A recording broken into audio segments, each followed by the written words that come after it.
Hi, everyone. Welcome to Facebook Live, experiencing intelligent breakthroughs in your performance and life. Today, I'm discussing the concept. You may have heard of it. It's called the zone. And on Thursday, in our fourth session, I'll be talking about it as it's most commonly talked about in athletics. However, it is very relevant. And in fact, I think more and more so now, companies are seeing and organizations are seeing that this descriptor or concept of the zone is applicable to the workplace.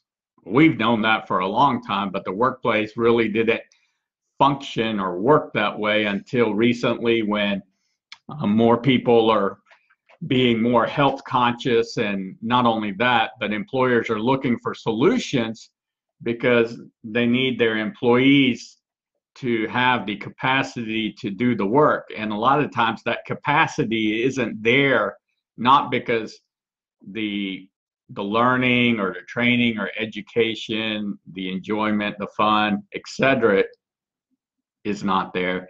It's because the capacity is not there. So something in the culture, the environment, whatever they're doing that they're considering fun and enjoyment. So, if somebody's bringing in a whole bunch of donuts and pizza every day, well, that's not the type of fun and enjoyment that's going to really get the zone going. Every once in a while, yes, but usually not every day for sure. And so the zone is a concept that I've been researching and just reading about and studying for quite some time. And finally, I had to figure out, well, how can I put someone in the zone or get someone in the zone or really teach it to them so that they can apply the learning for their performance, in their life, to live well, to consistently perform, experience intelligent breakthroughs, have fulfillment, more ease, fun, and enjoyment doing whatever it is that they're doing. And so I did quite a bit of research, and of course there are a lot of people that described what it is. What is the zone? And everybody has their different definitions. Some people say it's a flow state. Some people say that everything is in slow motion, and all of that's valid. To me, the zone it's a time where you're performing, and when you're performing, everything is in slow motion. It's as if you're playing a video game, and it feels effortless, and time is not an issue. Although time is relevant, it is not an issue. It's as if it is standing still, although it is continuing. And so what I find with a lot of people, including me, including you, anyone, is if I tell you to go and accomplish something or research something, I give you a set amount of time. Well, in that set amount of time, if I tell you to go do that and you look at the time and it's a reasonable amount of time, well, then most likely you will not feel stress or anxiety or worry because you're confident or you think that you have the ability to do this. And even if you run into some challenges, you know exactly where to go and what to do. However, if I give you that same assignment, and let's say I cut the time in like a quarter or in a half or even more, well, then you're going to start to feel rushed. You're going to feel pressured. You're going to feel the anxiety. You're going to feel the tension, the nervousness, the stress. And so that's one way to say, how do you know when you're not in the zone? It's when all of those feelings start to come, or emotions, or if you're a medical person, symptoms, they start to appear.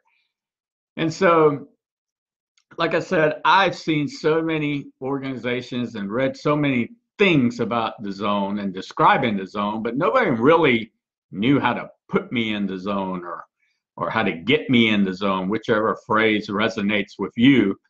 And so through my research, I really started to observe and talk with people and all different types of people in different types of professions. It really didn't matter, education, athletics. And I came up with what I am saying is a spectacular way for you to get in the zone. And it is in the group or in our group, and it's a visual that I have in our group that says experiencing human performance and life breakthroughs. And so the first concept of the zone, or the first stage of the zone, is the sub process where you think about a performance cue and you see slow motion. And so why do I say that is a sub process? Because first of all, you need to know where you're trying to go. What's the end result you're trying to accomplish, or you want to accomplish? Forget the word try. You want to accomplish. You want to experience success in. So what is that result or that better outcome, right? You want a better outcome. You want a better result that you want to experience success in. And the only reason it needs to be better is so that you can have some intrinsic motivation and inspiration and incentive to do it. I mean, why would we want to do something that's really not better, at least for us? And obviously, if we do something for someone else that maybe we've already achieved, but it is better for them, then obviously we're helping that other person, which is what I do in a lot of my work, get to that spot. And then a lot of times in my work, I'm not really in that profession they're in, but I can get them to that spot and to that place. And so, like anything, they need to learn what the zone is. They need to learn why to get into the zone, how to get into the zone, and what to do. And then over time, they experience what I call a performance process. And this is just one of my tools that is applicable to creating a performance process. And the reason I call it a performance process is because it's combining both of those. It's combining both a performance and process with this one tool. Now, this isn't a big process that you use to change the culture in an organization, do an evaluation, or create a program, or run your division or your department or your sports team or anything of that nature. This is just purely talking about being able to perform intelligent breakthroughs and experience intelligent breakthroughs using a performance and life breakthroughs tool. So this is my tool. So that first stage is a sub process, which is you think of a performance cue. So whatever that performance cue may be. So since we're talking about right now work-related activities, there was one today that someone sent me, and they sent me a bunch of links, and I could click on the link and they wanted me to edit it. Okay, and as I clicked on the link, naturally I will want to edit it because they do not know my business as well as I do, and I appreciate at least them giving me a framework. However, when I went to edit it, there's no way for me to edit it. They didn't give me any access or tool or make it easy for me to edit. Now, what they should have done most likely would have been sent me either a login so that I could go in and edit, or sent it in a format that said, these are the items. I put it in a Word document that's editable, and I want you to go through and just edit it, and then I'll put it onto the web pages, which would have made sense. And so I did respond back and ask, how do you want me to edit it? But then I just got to where I just felt that I needed to really help this individual and just go ahead and do it myself. So I went to each one of the sites, I copied it, put it into a Word document, and then I edited them one by one, and I sent it back to the individual. Now, that took quite a bit of time for me, which I don't really like to do, because if we're efficient, if we're effective and efficient, those kind of things are just time wasters that with a little forethought ahead of time can make a huge difference. And that's why formatting and just the ability to understand how information is going to be exchanged and how it will be formatted is important. And then what tools are going to be used. And so I definitely got a little stressed and a little frustrated in the sense that I didn't like having to go do that, what I will call task or work that, you know, I can spend my time on more work of higher value. And so I didn't like that. And so I was trying to rush through it. And as I was rushing through it and just like copy and pasting, it was getting difficult for me to remember because the way that the browser copies it, or yeah, the way it's copied, it doesn't look exactly like the page. And so eventually it threw me out of the zone. Yeah, I started feeling stressed because I was thinking, you know, this is only going to take about an hour, and it would have only taken me about an hour if I had my undivided attention, but my attention was on the fact that it wasn't formatted right or made easy to do, and therefore I was getting a little stressed or frustrated on that it wasn't done that way. And so finally I just had to say, okay, look, it's 11:30, I'm going to go to lunch. And I was thinking about working through lunch, but I know that I have my calendar, and my calendar is blocked in certain periods of time. And there's a reason for that. And I just know that during those blocks, I need to do nothing unless it's an emergency besides what's in that block. So I was thinking about working through lunch, but I told myself, no, I'm not doing that. And then because it's not in my calendar. So then when I got back from lunch, I literally sat down and I think I knocked it out in 45 minutes. I mean, it was really easy when I didn't have all of those tension and all the things and frustration of it not being in the right format in my mind. And so that's just one example. And so my sub process and my C slow motion was just literally that, is that I just needed to pick a time when I could just have undivided attention on it. Okay. And then I had to pick a reasonable amount of time that I could really get it done in. And then realize that I literally needed to go through it one by one by one by one. Okay. Not try to copy them all at once and then, just make it as simple as I could. And then after that, okay, that's the sub process. So I know that's what I need to do.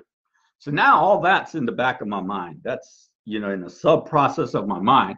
So now I'm going to the second stage, which is the feel, the performance cue for power and control. We all want to have power and control, or feel that we're in power and control of what it is that we're wanting to do. Some people call that confidence, or confidence in your ability. You can call it a combination of things. And so the performance cue that I was feeling as I was going through that is feeling the satisfaction or the reward or the fulfillment of, oh, okay, I've completed one. Okay, now do number two and make sure you mark it number two. And so I'm thinking that sub-processly, but also I'm feeling that fulfillment or that satisfaction or that intrinsic reward. Okay, so that's the second stage. And then the third stage is the emotional arousal, fun, and enjoyment. Well, once I figured out and got through that whole stress scenario and a little bit of anxiety and things of that nature, it basically, after three, I was like, man, I'm already at number three. And it started to become, fun. And like I could, feel like my neurotransmitters and my endorphins releasing the right chemicals that needed to be released to make it fun and enjoyable. And then, I started to realize, oh, okay, look, I can actually take a break. And so I did take a little break after about 7 of them.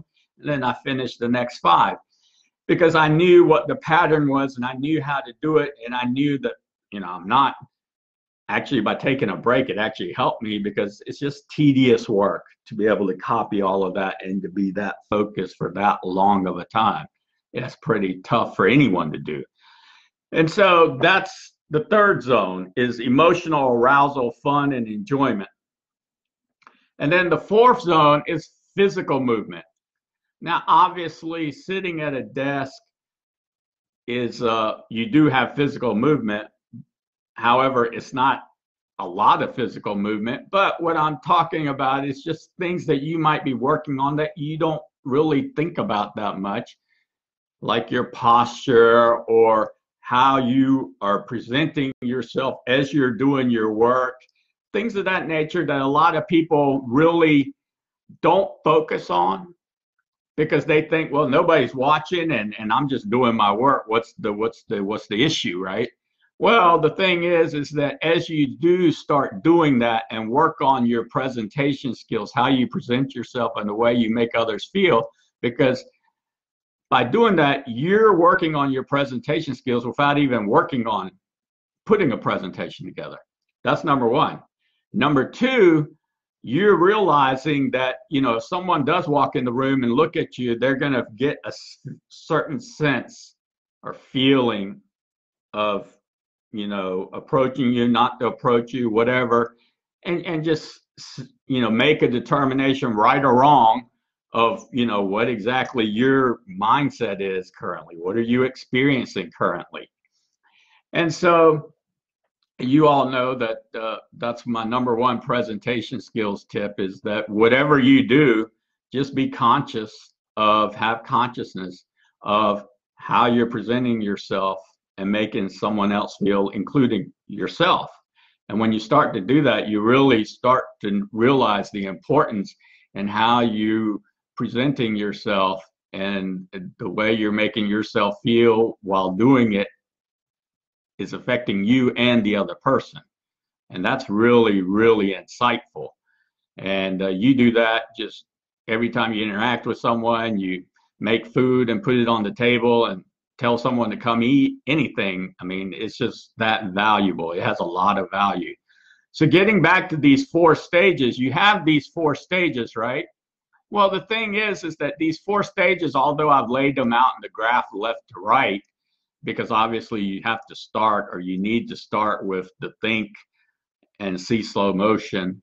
But these happen so fastly that really, eventually, when you become in the zone and you experience the zone more often, they're going to be crunched in time closer and closer together to where it almost seems like it's just one eventful moment, okay? Although it used to be spread out like this, it'll seem like this.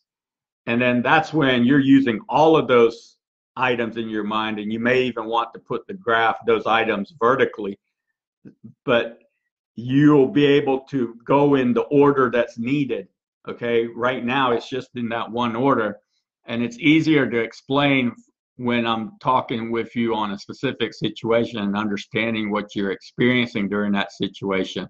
So in other words, yeah, the feel might come after the physical movement, or it might come after the emotional arousal, fun, and enjoyment.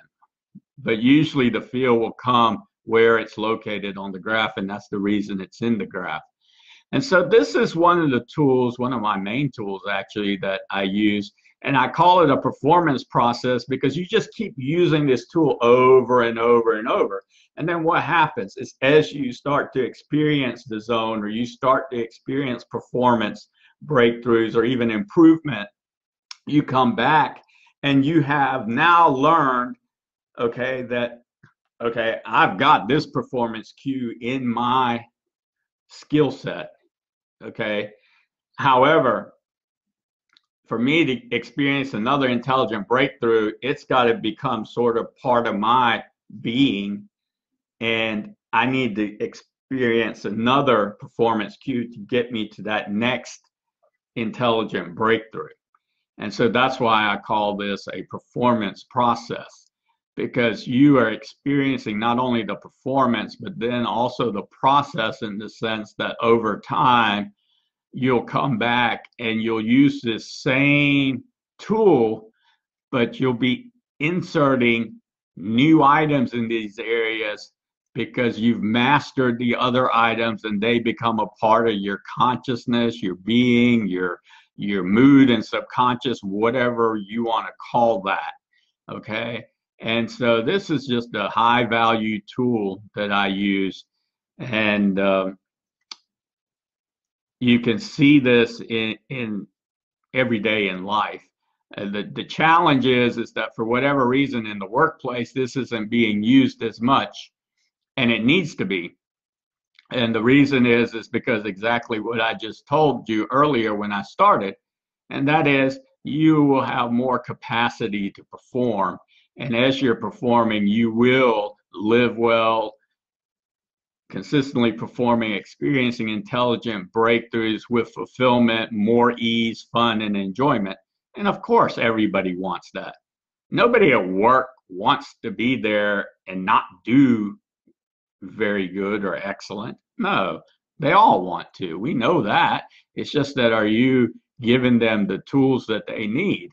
And so this is one of my tools that I use, and it can be used for your health as well. Because what happens if energy depletes, or the flow of energy depletes, what happens? You become tired sometimes, you become cranky, you become moody, you become stressed, maybe you have anxiety, your body, your mind's telling you, oh, I have to eat something, I haven't eaten anything, and you have all these triggers come at you, right? And that's what happens when people are challenged with food or struggling with food, and really understanding that how to see food as nutrition and fueling versus as a survival mechanism. And so this is a tool for use for that. And then I also have one in case that someone out there works as a medical doctor or is in the medical profession, or in a way we all sort of are, because we're always giving feedback into that, researching of that area, including physics and all the other areas, because we've all got to work as a team now so that we can affect better intelligent outcomes in our health, and so that we do have the capacity and the flow of energy. So what I did is I came up with just some thinking that I've done, and I so far haven't really discussed it with anyone, so you're really the first to see me talk about it. I've written about it a little bit, but the first to see me talk about it, and that is that the flow of energy plus the zone, which is what I just explained, is actually the flow of energy is the zone, which is what I just explained, is homeostasis. And homeostasis in medical terminology basically means no symptoms. So in other words, you're symptom free, right? Okay, is homeostasis, is living well, right? And if you have that, then you are at the capacity that you need to be in order to have more success, right? Greater success. And so that is something that I've been reading about, or I've been working on. And so it then goes back to Einstein's theory of relativity, and that's E equals mc squared. And so what or how do we keep that flow of energy going? Okay, and then what is that? How do we keep that flow of energy going from a medical perspective? And if we do that, and the person has this zone tool so that they can live their greatest dreams, vision, mission, clear goals and aspirations, well, then that is homeostasis, and that is living well for greater success. So that's something that I'm working on, that I'll continue to work on more. But if you're definitely in the medical profession, I would love for you to really think about that and what that means to you from a medical perspective, because that will mean something different for you. And then, of course, if you're an executive at a company, regardless of what kind of company it is, for you to really think about that for your people, and what does that mean to you. And that's one of the things that I help organizations with, is human and organizational performance. And of course, that can come in a lot of different formats and a lot of different ways. But I'd be glad to talk with anyone. So if something here resonated with you, please contact me. You have my information. My name's Raj Gavurla. My phone number 864-569-2315. The name of my company is Liven, and my website is motivateyourresults.com. You can learn more about me there, more about my services and products. You can also email me from there, and you probably also, I don't know if this tool is there, but I think it's on my blog for those who are not in our group. And so that's what I have for you today, is the zone. This is really exciting. And again, it's a performance process. Okay. It is not just someone saying, okay, do the process. What's the process? And then the performance will take care of itself. Well, I'm one of those thought leaders that thinks or knows you need to have a performance process.